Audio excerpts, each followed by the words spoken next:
In the last video, we did line and wash in a very simple form with a water-soluble line using water to pull out some of the color and give a sense of shading and form. In this video, we're going to do the more classic version of line and wash in which the line is not water-soluble. In other words, a waterproof line. You'll need for this a pen that has waterproof ink. Probably one of the easiest ones to find is a Sharpie marker. The ultra fine Sharpie marker has a fine enough point for sketching, and so you might want to start with that to see if you like this technique. To give you an idea of the difference, I've written with the pen that we used in the previous video on the top line and the Sharpie marker on the bottom line, and now I'm just going to take my brush with a little water and show you the difference. In the top line, you see the ink moves, and in the bottom line, when I get it wet, it does not move. So this is what we want right here. There are also many artists' pens, such as the Pitt Artist Pen or the Pigma Micron pen, that don't move when you get them wet, so one of those might work. You see, as I put color over this, the line is undisturbed, and that's what we want.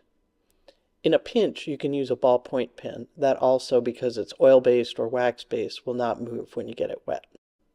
Okay, so I'm going to use the same little pairs I used in the last video. And again, I'm just going to quickly sketch them.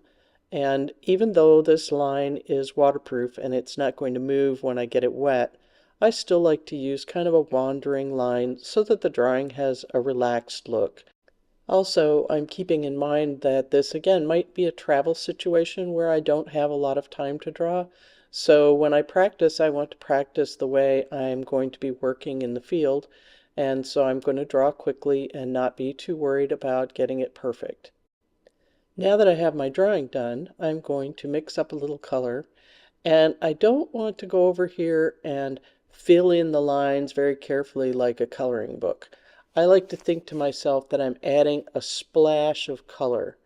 So I'm going to mix just a wash here of a medium green, and then I'm going to use my brush sort of like we did in the last video, just kind of letting it wander around, splash a little color on there, not try to fill in the whole pair, because those little bits of white actually work well as highlights. And maybe I want to add a little bit of that red blush, so I'll drop that in wet in wet. And then maybe we'll make a little shadow, so let's mix up a darker green and give it a little bit of a shadow shape so that it has a surface to sit on. It's very, very easy to do too much, so try to get yourself to stop before you do too much. But having said that, I will admit that I very often do too much. One way I try to keep myself from doing too much is I tell myself that line and wash is either a drawing with a splash of color or some washes with a little line for definition. So we can start again doing our washes first.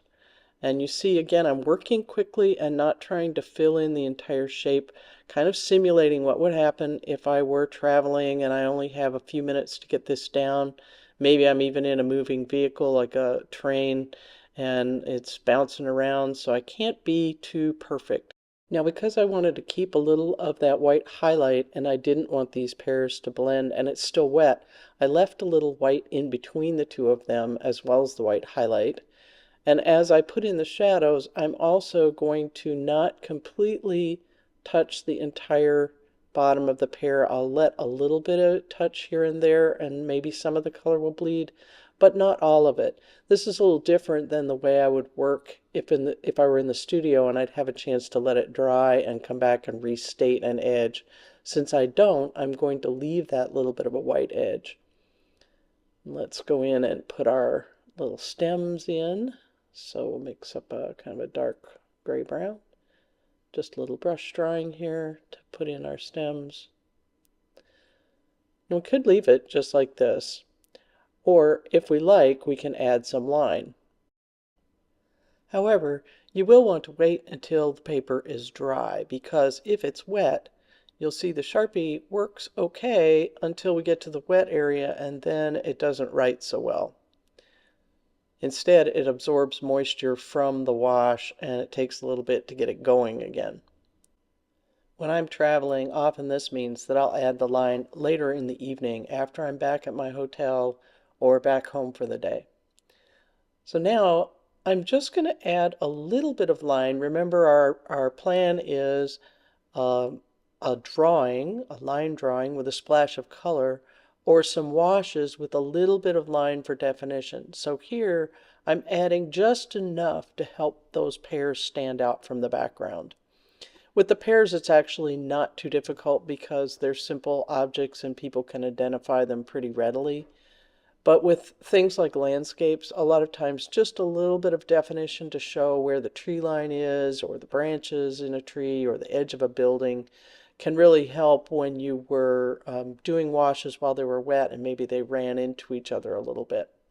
I can also darken a little bit underneath on these shadows just to give them a little bit more definition, just to kind of sharpen up the drawing and make the pears stand out a bit more.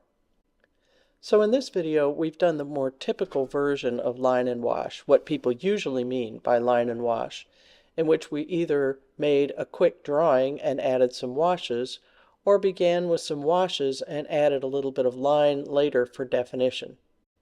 The technical aspects of line and wash, the skills that you have to have as far as watercolor is concerned, are actually pretty simple.